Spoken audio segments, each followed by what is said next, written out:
Ako si Susana Reyes, 40 taong gulang, dalaga, at halos buong buhay ko ay ginugol ko sa pag-aalaga sa iba, lalo na sa mga nakababata kong kapatid matapos maagang pumanaw ang aming mga magulang. Sa loob ng maraming taon, nagdoble kayod ako, inipon ang bawat sentimo, at sa wakas ay nabili ang bahay na ito, ang una kong tunay na sariling lugar.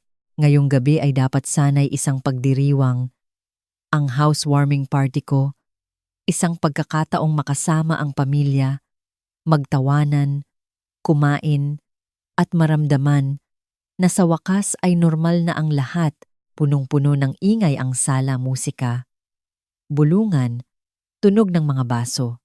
Lumapit ang kapatid kong si Cardo na may hawak na plato. Mas malawak ang ngiti kaysa karaniwan. Inabot niya ang isang hiwa ng cake at sinabing, "Kumain ka pa, ate. Espesyal naming inihanda ito para sa iyo." Nanatili ang kanyang mga mata sa aking mga kamay. Binabantayan ang bawat galaw ko habang kumukuha ako ng tinidor. May kakaiba akong naramdaman. Hindi umabot ang ngiti sa kanyang mga mata. Ang paraan ng kanyang pagyuko, naghihintay. Nakita ko na ang ganoong tingin noon, ngunit hindi kailanman tulad nito. Nagkunwari akong inaayos ang laylayan ng aking damit, yumuko ng sapat, at sa isang maayos na galaw ay ipinagpalit ko ang aking plato sa plato ni Carla, ang aking hipag na nasa tabi ko lang, walang nakapansin. Hindi si Cardo, hindi ang iba. Dabang, dabang, dabang. Tanging si Carla lang ang sumulyap ng kalahating segundo, ngunit wala siyang sinabi. Kumagat ako ng maliit mula sa aking bagong plato. Wala. Normal lang na cake. Ilang minuto ang lumipas, kumuha si Carla ng isang tinidor mula sa plato na ibinigay ko sa kanya. Nagsimula ito ng maliit. Nanginig ang kanyang kamay na may hawak na tinidor umuuga sa plato. Pagkatapos ay namutla ang kanyang mukha. Idinikit niya ang kanyang kamay sa kanyang tiyan. Lumunok ng mahigpit. At bumulong ng isang bagay na lumabas na bulol at putol-putol. Lumingalinga siya, nalilito, pagkatapos ay dahan-dahang napaupo sa pinakamalapit na upuan, mabilis ang paghinga, malaki ang mga mata na parang hindi niya maintindihan ang nangyayari sa kanyang katawan. Nanigas si Cardo. Biglang tumahimik ang kwarto. Nagmadali ang mga tao na lumapit at nagtanong kung okay lang ba siya. Lumuhod siya sa tabi nito. Mahigpit ang boses. "Carla! Carla! Anong nangyayari?" Sinubukan niyang sumagot, ngunit mahina at garalgal lamang ang lumabas. Sa loob ng ilang minuto, inalalayan niya ito palabas. Sinasabing baka may nakain lang ito na hindi hiyang at kailangan na nilang umuwi. Ang party ay natapos ng kasing bilis ng pagsisimula nito. Lahat ay umalis na bumubulong sa pag-aalala. Nakatayo ako sa pintuan, pinapanood ang kanilang sasakyan na naglalaho sa kalsada, hawak pa rin ang plato sa aking kamay. Kung gusto mong malaman ang natuklasan ko nang simulan kong buuin ang mga piraso, pindutin mo na ang subscribe button at i-on ang notification bell ngayon. Siguradong magugulat ka sa mga susunod na kabanata. Matapos umalis ang huling sasakyan at tumahimik ang kalye, pumasok ako sa bahay at isinara ang pinto sa likuran ko. Ang ingay ng party ay biglang nawala, kaya't tila may bumubulong sa aking tainga. Dumiretso ako sa kusina, inilapag ang tumpok ng mga plato na aking nakolekta, at sinimulan itong banlawan sa ilalim ng mainit na tubig. Nakatulong ang gawain, may ginagawa ang aking mga kamay, habang ang aking isip ay nagmamadali. Ang reaksyon ni Carla ay patuloy na nagre-replay sa aking ulo, ang biglaang panginginig ng kanyang mga kamay, ang paraan ng kanyang paghawak sa kanyang tiyan, ang mga bulol na salita na halos hindi nabuo bago siya napaupo sa upuan. Hindi ito pagkahimatay, hindi ito dramatikong pagsusuka o tuluyang pagbagsak. Sapat lang ito upang mapatigil at mapatingin ang lahat. Sapat lang upang matapos ng maaga ang gabi. Agad siyang inalalayan ni Cardo. Mahigpit ang kanyang boses sa pag-aalala. Sinasabing baka may nakain lang ito na hindi hiyang sa kanya. Walang nagtanong. Bakit naman sila magtatanong? Nagpatuyo ako ng baso at inilagay ito sa lalagyan. Nagbalik ang aking mga iniisip sa mga buwan bago ang gabing ito. Mas madalas nang nagtatanong si Cardo tungkol sa aking doktor. Hindi kaswal na pagtatanong, kundi napaka-espesipikong mga tanong. Nagpapa-check up ka ba ng regular? May sinabi ba ang doktor tungkol sa blood pressure mo o stress? Sumagot ako nang walang pag-iisip, maayos ang lahat. Kapatid ko siya. Tunog pag-aalala. Pagkatapos ay naalala ko ang isang hapon noong nakaraang tagsibol. Dumating siya ng mag-isa. Umupo sa mismong mesa sa kusina na ito. Tumingin sa mga walang laman na silid. At mahinahong sinabi, "Nakita mo ang sarili mo na nag-iisa dito? Kung sakali mang masyado kang napapagod, maaari kitang tulungan na ayusin ang lahat para sa iyo. Ang mga pinansyal, papeles, anuman ang kailangan mo. Huwag kang mag-alala." Ang kanyang tono ay banayad, halos maprotektan. Naalala ko nang ngumiti ako at pinalitan ng paksa. Tunog ito ng batang aking pinalaki matapos mamatay ang aming mga magulang, responsable at mapag-isip. Ngunit ngayong gabi, ang parehong mga salita ay mas mabigat, tulungan na ayusin ang lahat. Ang parirala ay nanatili sa aking isip. Natapos kong punasan ang counter at naglakad patungo sa maliit na opisina sa sala. Ang filing cabinet ay nakatayo sa dingding. Hindi nagbago mula nang magsimula akong magtrabaho ng full-time sa edad na 20. Binuksan ko ang ilalim na drawer at sinimulang baliktarin ang mga folder. Sinabi ko sa sarili ko na tinitingnan ko lang ang mga dokumento ng bahay. Isang ordinaryong bagay upang pakalmahin ang aking mga nerbiyos. Kailangan kong makita ang titulo. Ang patunay ng pagkakabayad ng mortgage, patunay na ang lugar na ito ay tunay na akin. Huminto ang aking mga daliri sa isang manipis na folder na walang label maliban sa sarili kong sulat kamay sa sulok. Cardo, S. P. A. Kinuha ko ito. Ang dokumento ay may petsa 30 taon na ang nakalipas. Isang durable power of attorney. Naalala ko ang araw na dinala niya ito. Sinabi niya na inirekomenda ng bangko na ang bawat isa ay dapat magkaroon ng isa. Pagod ako pagkatapos ng isang mahabang linggo, lubos akong nagtiwala sa kanya at pumirma kung saan nakaturo ang sticky note. Hindi ko nabasa ang fine print. Ngayon ay binasa ko. Ang wika ay tumpak at walang awa. Kung sakaling ideklara ng isang doktor na hindi ako karapat-dapat na pamahalaan ang aking sariling mga gawain, medikal o pinansyal, makakakuha si Cardo ng agarang at kabuuang kontrol sa aking mga bank account, investments, ari-arian, desisyong medikal, at maging kung saan ako nakatira. Walang expiration. Walang pangalawang opinyon na kailangan. Isang note ng doktor ay sapat na. Humigpit ang aking dibdib. Hindi takot, kundi pagkilala.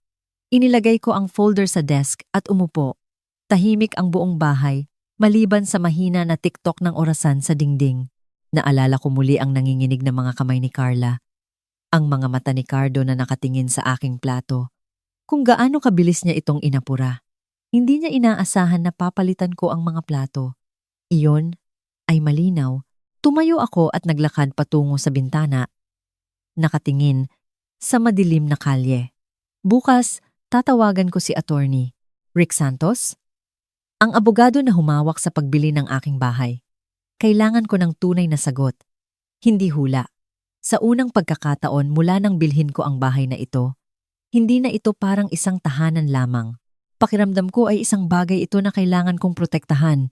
Kinabukasan, habang umaagos ang sikat ng araw sa mga bintana ng aking silid, dinampot ko ang telepono at tinawagan si Attorney Rick Santos. Si Rick ang abogado na humawak sa pagtatapos ng transaksyon nang bilhin ko ang bahay 6 na buwan na ang nakalipas. Kalmado siya, masusi, at hindi ako minamadali sa mga paliwanag.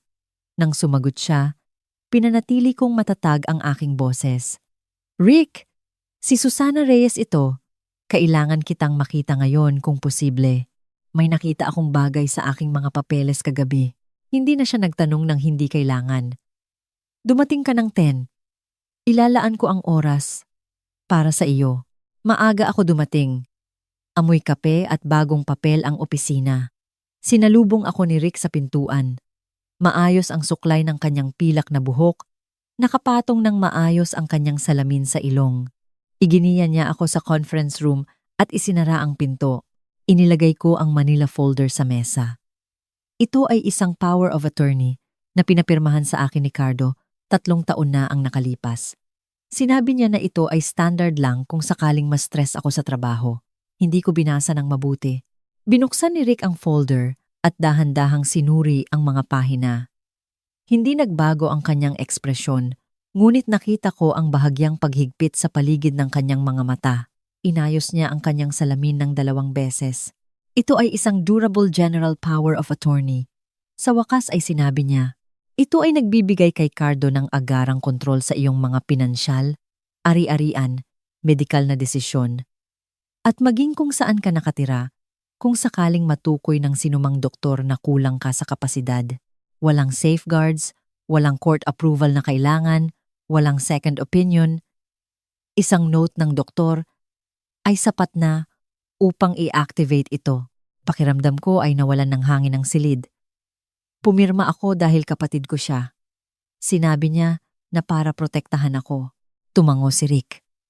Maraming tao ang pumipirma ng mga dokumento na tulad nito na iniisip iyon. Ngunit sa kasamaang palad, hindi ito nagbibigay ng proteksyon. Nagbibigay ito ng kontrol. Kung may gustong gamitin ito laban sa iyo, magagawa nila. Tinitigan ko ang pirma sa huling pahina, ang sarili kong sulat kamay na bahagyang minadali, bahagyang mabilis. Naalala ko ang araw na nakaupo si Cardo sa tapat ko sa mesa sa kusina, inilalapit ang mga papeles sa akin na may nakapagpapahinahong ngiti. Pirmahan mo lang dito, ate. Hindi naman malaking bagay. Ngayon, ang alaala na iyon ay tila kalkulado. Isinara ni Rick ang folder. Pakiramdam mo ba ay hindi mo kayang pamahalaan ang iyong sariling buhay ngayon? Tumingin ako sa kanyang mga mata. Nagmaneho ako rito mag-isa. Ibinansi ko ang aking mga bank account kahapon. Binili ko ang bahay na ito, 6 na buwan na, ang nakalipas nang walang tulong ng sinuman. 40 taong gulang ako at pinamamahalaan ko ang aking sariling pinansyal mula pa noong ako ay 20. Isang maliit na ngiti ang sumilay sa kanyang mukha. Kung gayon, ay maaari nating ipawalang bisa ito ngayon. Agad kong gagawin ang revocation. Maaari din nating pag-usapan ang paglikha ng bagong power of attorney, isang taong tunay mong pinagkakatiwalaan o isang living trust upang protektahan ang iyong mga ari-arian sa hinaharap. Hindi ako nag-atubili. I-revoked ito at gusto kong pangalanan si Daisy bilang aking kahalili kung sakaling may mangyari sa akin. Hindi si Cardo, gumawa ng tala si Rick. Naintindihan. Gagawin natin itong espesipiko at hindi na masisira. Ginugol namin ang susunod na 40 minuto sa pagsusuri ng bawat linya. Binasa niya ito ng malakas, huminto para sa aking mga tanong at hinayaan akong basahin ito muli. Walang pagmamadali. Nang pirmahan ko ang revocation, matatag ang aking kamay. Pag-alis ko sa opisina, mataas na ang sikat ng araw. Gumaan ang aking pakiramdam, ngunit isang malamig na katotohanan ang nanatili sa aking dibdib. Hindi lang nag-alok ng tulong si Cardo. Bumuo siya ng paraan upang kunin ang lahat kung sakaling magpasya siyang hindi ako karapat-dapat. Nagmaneho ako pauwi ng dahan-dahan, bukas ang mga bintana. Hinahayaan ng hangin na linisin ang aking isip. Mula sa labas, pareho ang itsura ng bahay, tahimik, matatag, akin. Pinarada ko sa driveway at umupo sandali. Hawak ang mga susi. Ang folder ay nakapatong sa passenger seat. Dinampot ko ito, dinala sa loob, at inilagay sa counter ng kusina. Ang susunod na hakbang, ang bangko. Kailangan kong makita kung ano ang natouch na ni Cardo. Ilang araw matapos kong bisitahin si Rick, pumasok ako sa bangko na may bagong tumpok ng papeles sa aking bag. Tahimik ang lobby bandang gitnang umaga. Si Geeng, Rene Patel, ay nasa kanyang desk malapit sa likuran. Ang parehong banker na tumulong sa akin, nabuksan ang account, nang ilipat ko ang pondo matapos ang pagsasara ng bahay. Tumingin siya nang lumapit ako at ngumiti ng propesyonal. Gang, Reyes, Magandang araw po. Paano po ako makakatulong? Umupo ako at inilagay ang revocation document at isang printed copy ng lumang SPA sa desk. Kailangan ko ng buong pagsusuri ng aking account activity sa nakaraang 3 taon at kailangan kong kanselahin ang anumang authorization na nakatali sa power of attorney na ito. Nagbago ang ekspresyon ni Rene mula sa magalang patungo sa nakatuon. Binuksan niya ang aking account sa kanyang screen, mabilis na nag-type, pagkatapos ay huminto. Tiningnan niya ang mga linya. Nakita ko ang durable power of attorney na nasa file mula 3 taon na ang nakalipas na ipinagkaloob kay Cardo Reyes. Aktibo pa rin ito sa aming sistema. Ang dokumento na iyon ay na-revoke na, sabi ko.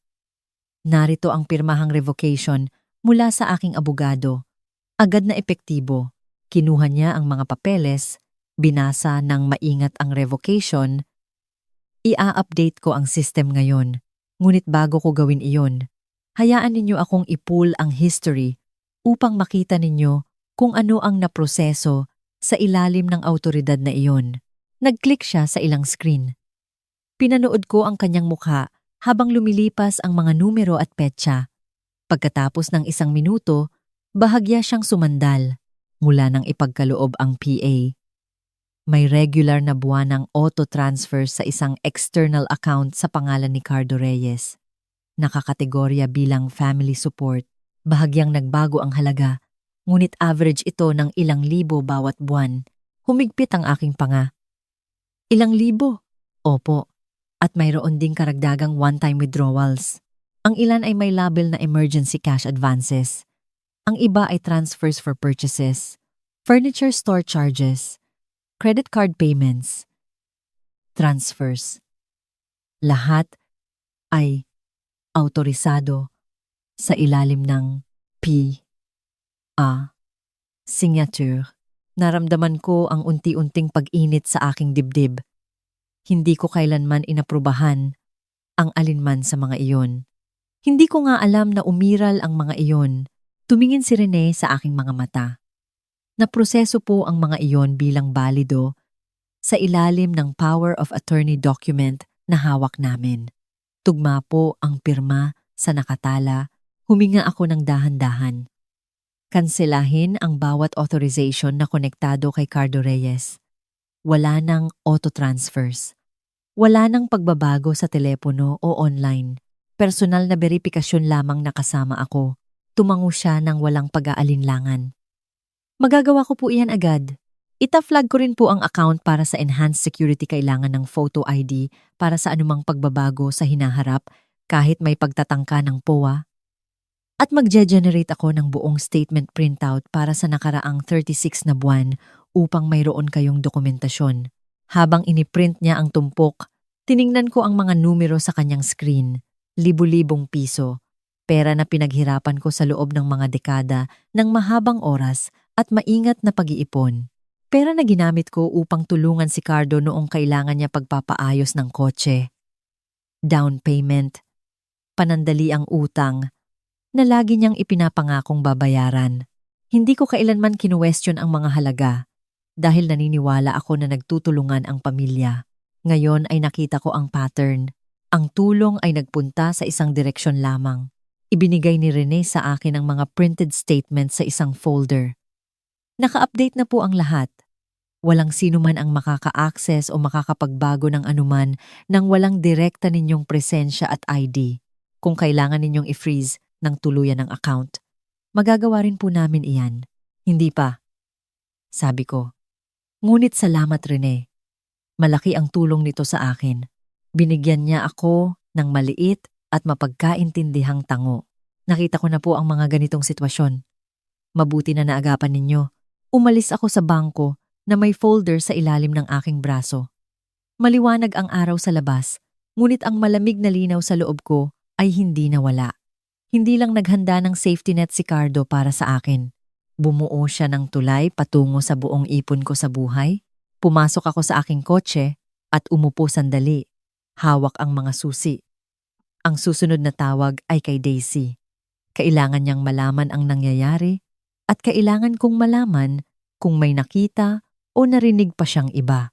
Mga 2 linggo matapos ang aking pagbisita sa bangko, dumating si Daisy sa aking pinto na may tingin na hindi ko nakita sa kanyang mukha mula pa noong siya ay dalagita. Sariwa, halos natatakot. Binuksan ko ang pinto at tumabi. Pumasok si Daisy nang walang salita. Suot pa rin ang kanyang jacket, nakasuksok ang kanyang mga kamay sa kanyang mga bulsa. Hindi siya agad umupo. Naglakad siya ng 1 beses sa sala. Pagkatapos ay huminto sa harap ng bintana, nakatingin sa bakuran na parang sinusubukang hanapin ang tamang lugar para magsimula. Ate, sa wakas ay sabi niya, mahina ang boses. Pumunta ako kina Cardo at Carla noong nakaraang weekend. Ayaw kong pumunta, pero naisip kong kailangan kong tiyakin. Kailangan kong malaman kung nag-i-imagine lang ako. Iginawi ko siya sa sofa.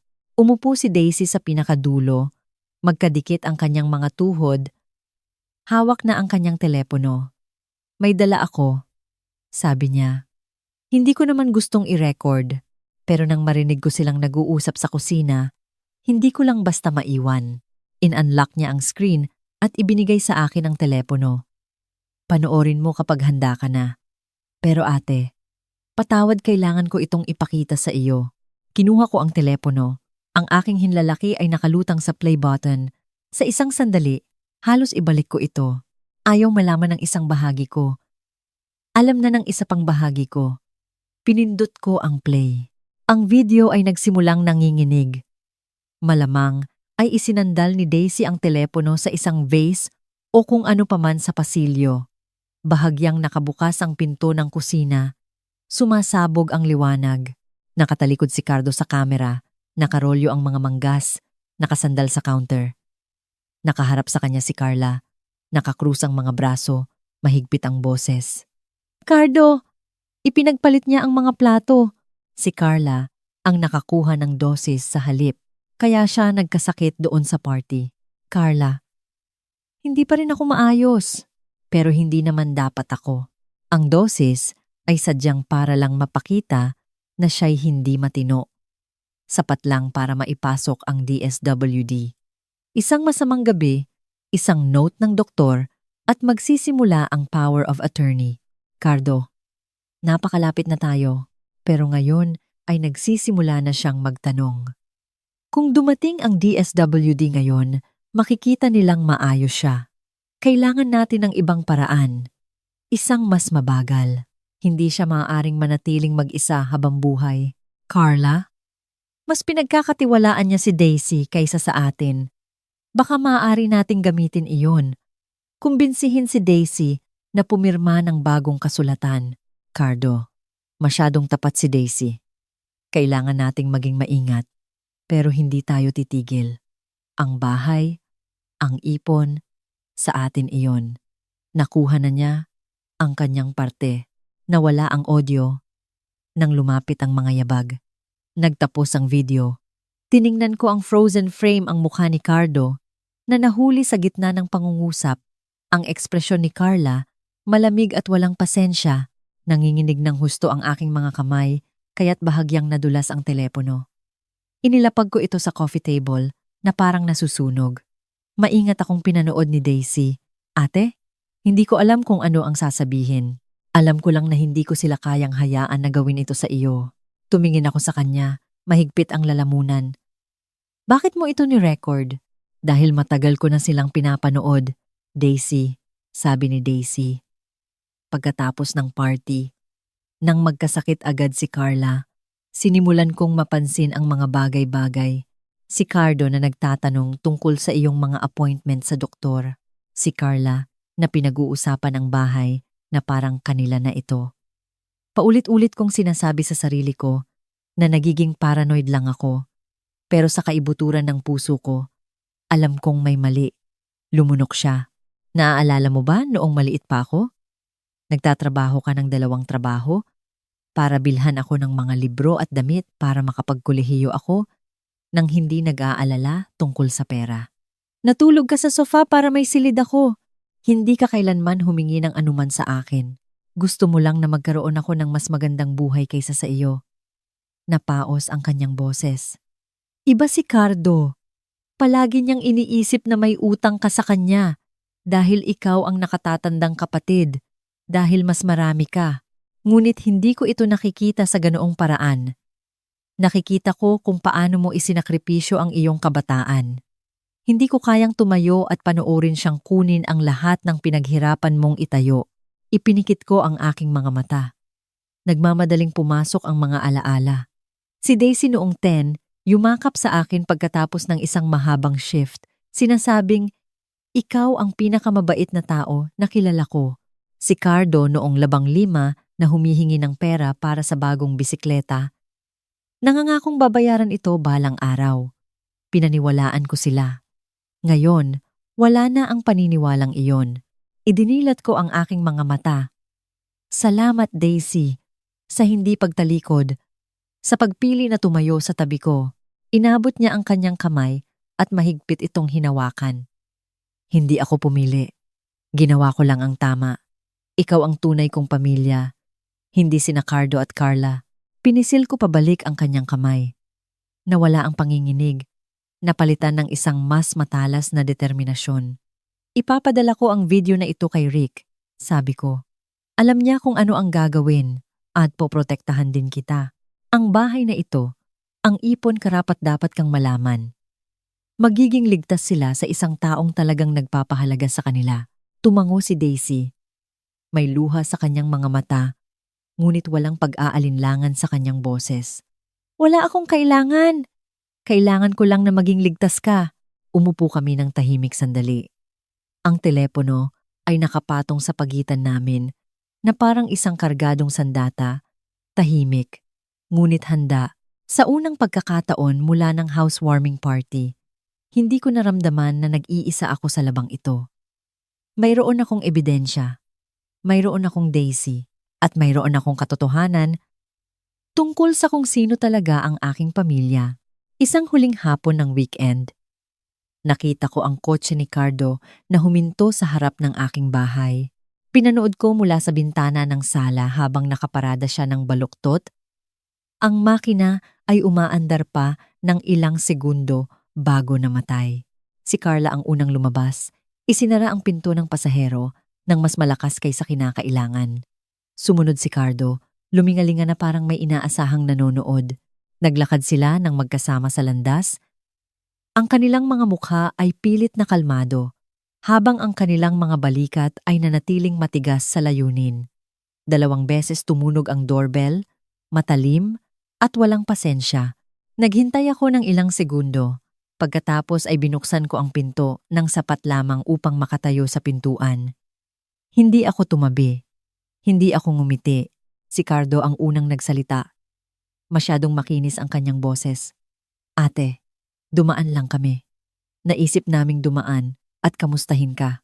Pilit na ngumiti si Carla sa tabi niya. Oo, matagal na. Namiss ka namin. Tiningnan ko silang dalawa. Ang mga kamay ni Cardo ay nakasuksok sa kanyang mga bulsa. Matigas ang kanyang mga balikat na parang nakapulupot na alambre. Ang mga mata ni Carla ay sumulyap sa akin papasok sa bahay. Naghahanap marahil kung nag-iisa ako. Marahil ay isang tanda ng kahinaan. Ayos lang ako, sabi ko ng pantay. Nag-alinlangan ang ngiti ni Cardo ng isang split second. Halika na, ate. Pamilya tayo. Hindi ba tayo pwedeng mag-usap lang? Pinanatili kong kalmado ang aking boses. Sapat na ang napag-usapan ko. Binawi ko ang power of attorney. Kinansela ko ang bawat transfer at authorization na konektado sa iyo. At mayroon akong patunay ng pinaplano ninyo. Agad na nagbago ang mukha ni Carla. Sumingkit ang kanyang mga mata. Napiga ang kanyang mga labi sa isang manipis na linya. Namula ang kanyang mga pisngi. Patunay? Anong patunay? Nag-iimbento ka lang. Si Cardo ay humakbang ng kalahating hakbang pasulong, umangat ang kanyang mga balikat. Makinig ka, ate. Ano man ang iniisip mong alam mo, isang hindi pagkakaintindihan lang ito. Nag-aalala lang kami sa iyo. Hindi ako gumalaw. Hindi nagsisinungaling ang video. Narinig ko ang bawat salita. Sapat lang para maipasok ang DSWD. Hindi siya pwedeng manatiling mag-isa habang buhay. Hindi kayo nag-aalala. Plano ninyong gawin akong mukhang walang kakayahan para makuha ninyo ang lahat. Ang boses ni Carla ay tumaas, halos sumigaw. Kalokohan! Hindi mo lang basta kami masisisi ng ganyan. Pamilya mo kami. Palagi kang kumikilos na parang mas magaling ka sa amin. Ang perpektong nakatatandang kapatid na isinakripisyo ang lahat. At ngayon pinutol mo kami pagkatapos ng lahat ng pinagdaanan namin? Ang kanyang mga salita ay masakit, ngunit hindi sa paraang ibig niyang sabihin. Ang mga taon ng doble kayod. Ang mga gabi na hindi ako kumain para mas marami sila. Lahat ng iyon ay nagbalik. Ngunit ang sakit ay iba na ngayon. Mas matalim, mas malinaw. Walang natitirang guilt. Linaw lang. Binigay ko sa inyo ang lahat ng kaya ko, sabi ko ng mahina.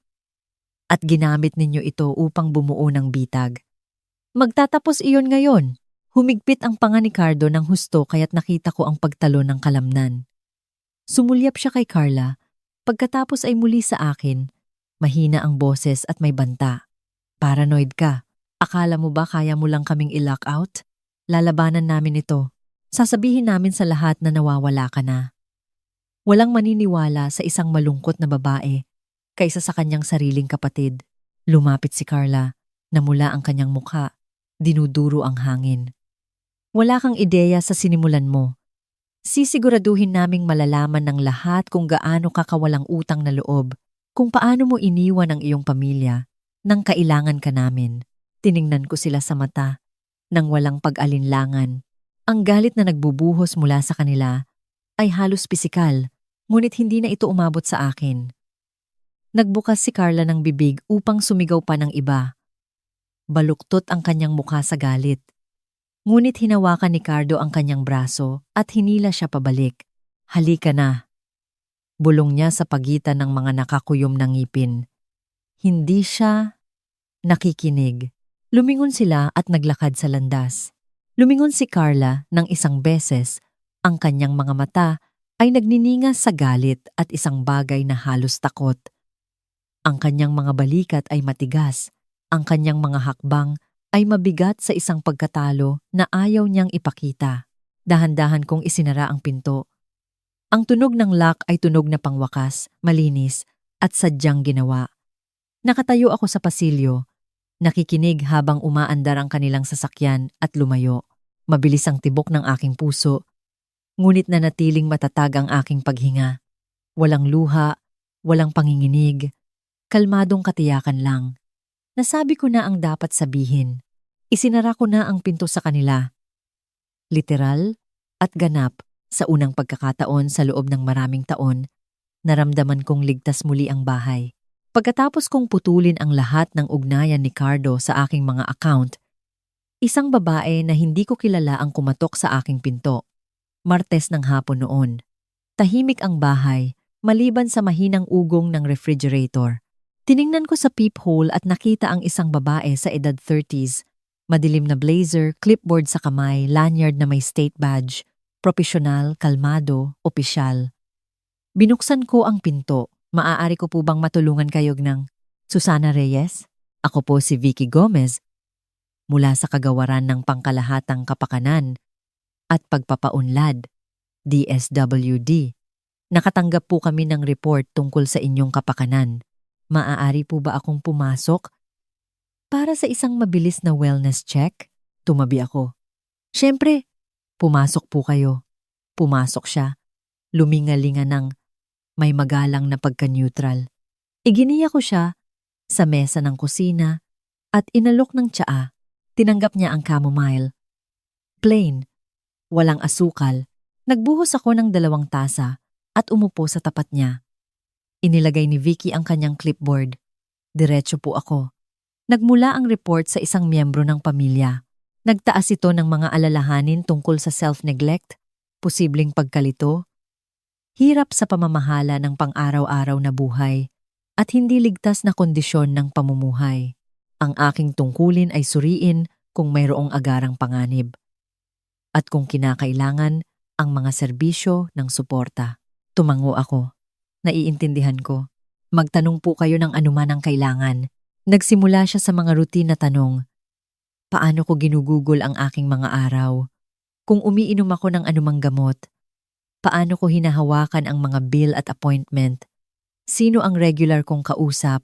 Paano ako nakakikilos sa bayan? Sinagot ko ang bawat isa ng malinaw at kumpleto. Nagmamaneho ako sa lahat ng dako. Nagbabayad ako ng mga bill sa oras. Nagbabalanse ng mga account buwan-buwan.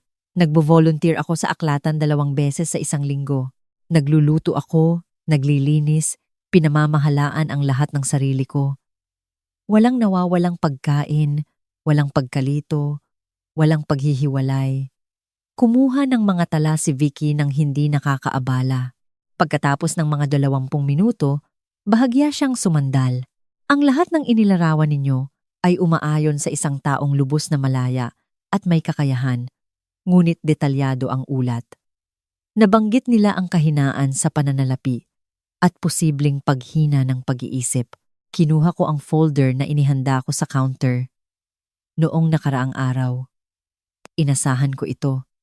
Narito ang dokumentasyon na direktang tumutugon sa ulat. Kinuha niya ang folder at binuksan ito ng maayos. Pinanood ko siyang basahin ang mga pahina.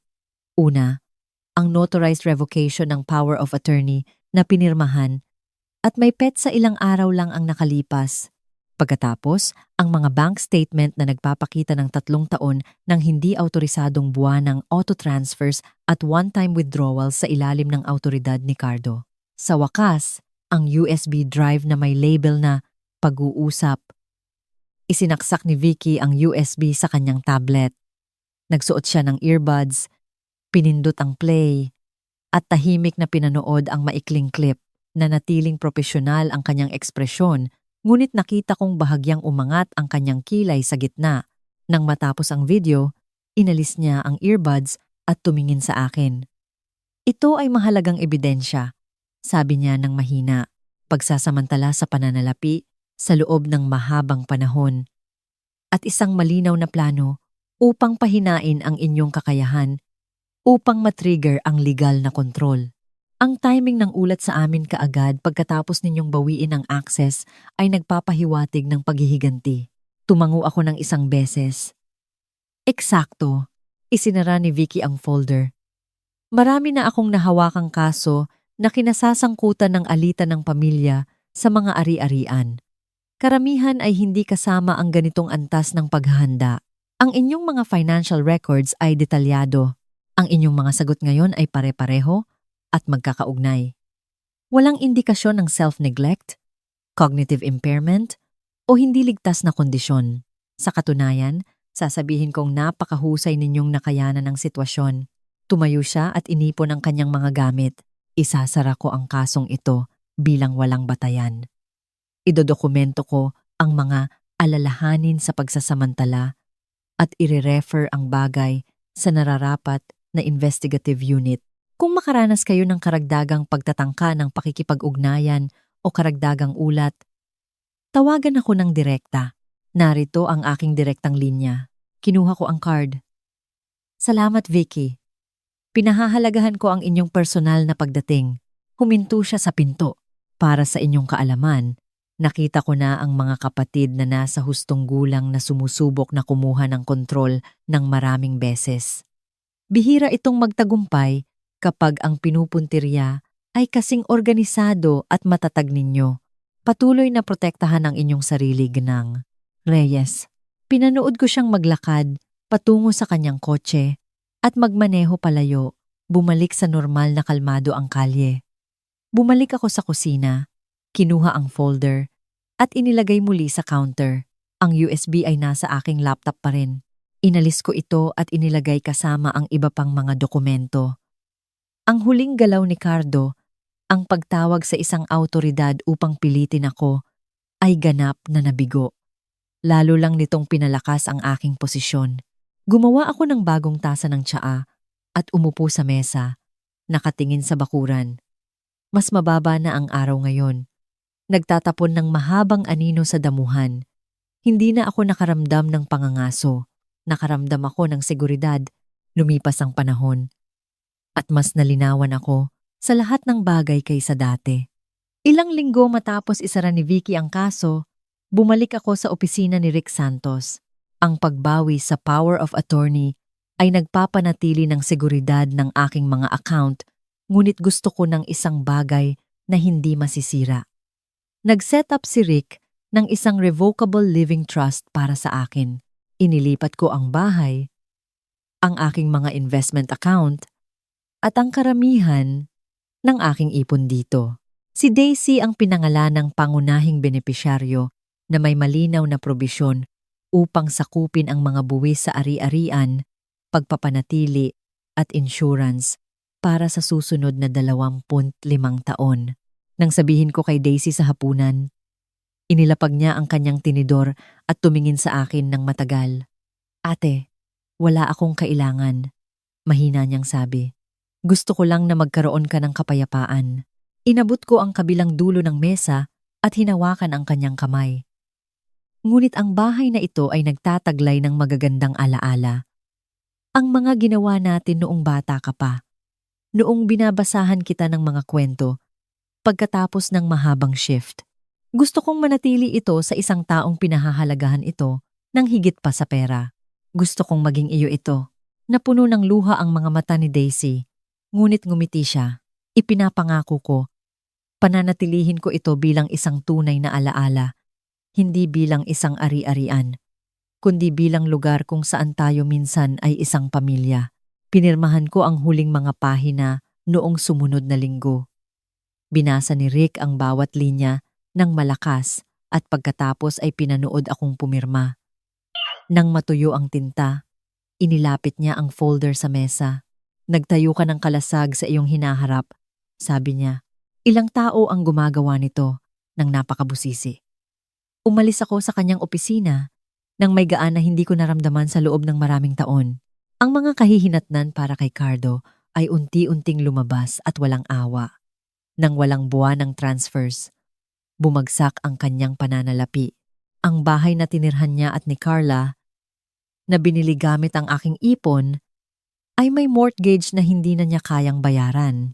Dumating ang mga abiso, pagkatapos ay mga sulat ng delinquency, pagkatapos ay mga proseso ng foreclosure. Makalipas ang 8 buwan, iniwan siya ni Carla. Naghain siya ng divorce. Binanggit ang hindi pagkakasundo at matinding hirap sa pananalapi. Lumipat si Cardo sa isang maliit na inuupahang apartment sa labas ng bayan. Mag-isa, nawalan siya ng kontrol sa aking mga ari-arian, nawalan siya ng suportang pinansyal, na naging dependent siya. Nawalan siya ng respeto mula sa natitira sa aming pamilya. Nawalan siya ng asawa, lahat dahil ang kanyang kasakiman ay nagtulak sa kanya na kunin ang hindi kailanman kanya. Pinutol ni Daisy ang lahat ng pakikipag-ugnayan. Pinalitan niya ang kanyang numero at binlock siya sa bawat platform. Sa halip, binibisita niya ako tuwing weekend, nagdadala ng sariwang bulaklak para sa mesa, tumutulong sa pagputol ng halaman, nag-uusap tungkol sa kanyang bagong trabaho sa graphic design. Nagtatayo siya ng isang bagay na matatag. Malaya, matatag, nagpapasalamat. Hindi siya kailanman humingi ng anuman. Nagpakita lang siya para sa akin naman. Nagsimula akong mabuhay. Nag-enroll ako sa isang watercolor class sa community center tuwing Huwebes ng gabi. Ang instructor ay pasensyoso. Ang ibang mga estudyante ay mabait at tahimik. Pininturahan ko ang lumang puno ng oak sa aking likod bahay. Ang isang nakatayo doon sa loob ng mga dekada. Sa canvas, ang mga sanga nito ay mukhang mas malakas at mas kaaya-aya. Dinagdagan ko ang aking oras sa aklatan nagbabasa ng mga picture book sa mga bata tuwing Sabado ng umaga, tumutulong sa mga craft session sa hapon. Nagkaroon ako ng mga kaibigan, nakilala lang ako bilang si Susana, ang babaeng laging nagdadala ng dagdag na cookies para ibahagi. Iba na ang pakiramdam ng bahay ngayon, mas magaan, mas mainit. Akin sa paraang hindi pa kailanman naging dati. Isang gabi, habang nakaupo ako sa beranda na may isang tasa ng tsaa, pinapanood ang paglubog ng araw na ginagawang malambot na kulay rosas at ginto ang kalangitan. Naisip ko ang paglalakbay, ang party, Ang ipinagpalit na plato, ang video, ang paghaharap, ang pagbisita ng DSWD, ang trust, at si Cardo. Pinalaki ko siya. Minahal ko siya na parang anak. Binigyan ko siya ng mga pagkakataon na hindi ko kailanman binigyan ang sarili ko. At ginamit niya ang bawat isa sa mga iyon upang kumuha sa akin. Ngunit ang kanyang kasakiman ang gumawa ng hindi ko kailanman inaasahan. Winasak niya siya. Nawalan siya ng kontrol. Nawalan siya ng pera na pinagkakatiwalaan niya. Nawalan siya ng respeto mula sa natitira sa aming pamilya. Nawalan siya ng asawa. Lahat dahil hindi siya makatigil sa pag-abot ng higit sa kanyang pinaghirapan. Hindi ako nakaramdam ng awa. Nakaramdam ako ng kapayapaan. Isinakripisyo ko ang aking kabataan upang palakihin sina Cardo at Daisy. Nagtrabaho ako nang walang katapusang oras. Nilaktawan ang mga pangarap at inuna ang kanilang mga kinabukasan kaysa sa akin. Ngunit ang sakripisyo ay hindi nangangahulugang pagsuko. Hindi ito nangangahulugang hinahayaan mong kunin ng isang tao ang iyong buhay dahil minsan ay ibinigay mo sa kanila ang iyong puso. Ang tunay na pamilya ay hindi nagsasamantala. Ang tunay na pamilya ay nagbibigay galang. Ang tunay na pamilya ay nagpoprotekta. Tumayo ako at pumasok sa loob. Tahimik ang bahay, mainit, at ligtas. Pinatay ko ang mga ilaw at natulog. Bukas, gigising ako. Magtitimpla ng kape, bubuksan ang mga bintana, at mamumuhay sa araw ayon sa sarili kong kagustuhan. Ako si Susana Reyes. Itinayo ko ang buhay na ito. Ipinagtanggol ko ito. At ngayon, sa akin ito, ang halaga ng kwentong ito. Para sa iyo, may hangganan ang pagpapakasakit. Maaari mong ibigay ang lahat sa pamilya, ngunit hindi nito binibigyan sila ng karapatang kunin ang iyong buhay bilang kapalit. Ang mga hangganan ay hindi pagtataksil. Ito ay paggalang sa sarili. Ang kasakiman ay sumisira sa sakim. Ang walang pigil na pagnanais ni Cardo ay nagkakahalaga sa kanya ng lahat kapangyarihan, pera, reputasyon, at kasal. Ang ambisyon na walang integridad ay humahantong sa pagkasira ng sarili. Pinipili ang pamilya, hindi minana. Pinatunayan ni Daisy na ang tunay na pamilya ay nananatili sa iyo, nagpoprotekta sa iyo, at nagbibigay halaga sa iyong itinayo. Protektahan ang iyong sarili ng maaga. Huwag maghintay ng pagtataksil para kumilos. Idokumento ang lahat. Humingi ng legal na payo. Bawiin ang access kapag nasira ang tiwala. Ang iyong kapayapaan ay mas mahalaga kaysa sa anumang relasyon. Ang kalayaan ay nagmumula sa pagiging desidido. Ang pagputol ng mga nakakalason na ugnayan ay hindi kabiguan. Ito ay tagumpay. Ito ang paraan upang mabawi mo ang iyong buhay at magbigay ng espasyo para sa tunay na pagmamahal at paglago. Mamuhay ng may layunin. Protektahan ang mahalaga at huwag kailanman humingi ng paumanhin sa pagpili sa iyong sarili.